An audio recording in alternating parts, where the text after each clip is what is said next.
Hi, my name is Nathaniel, and I've been working with youth for nearly 15 years.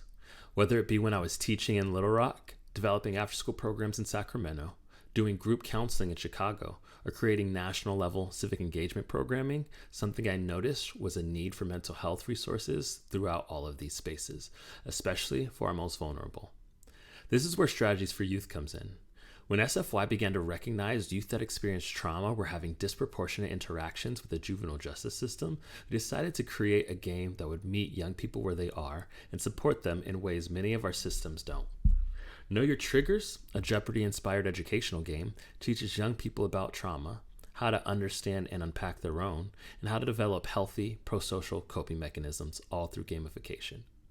The game doesn't only support our young people, though.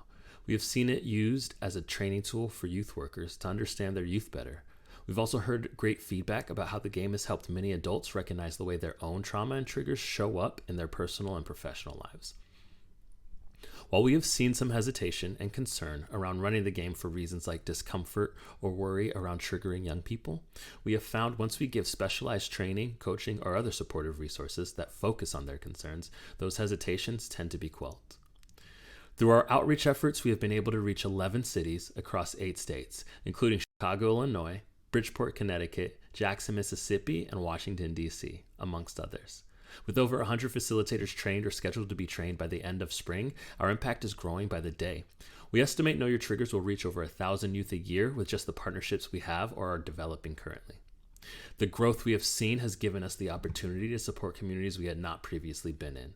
Through our developing partnership with PATH, an organization in Southeast Texas, we will be entering our first predominantly Latino community struggling with things like the immigration crisis and the stressors and traumas caused by it. A partnership with the Beltrami County Services Collaborative in the Northwest Corridor of Minnesota will be the first time we are creating materials for a majority Indigenous First Nation population, highlighting the need I mentioned earlier. Throughout our partnerships, we have heard positive feedback, including one site stating, "It's powerful to see the young people really start to open up and share in ways we hadn't seen before." And another site talking about how the training was so enlightening, it really brought perspective to some of the patterns they were seeing in their young people. Now, none of this would be possible without our funders, especially Morgan Stanley, who awarded us with their 2022 Alliance for Children's Mental Health Innovation Awards. We want to say thank you for supporting us as we support our nation's youth through their service providers.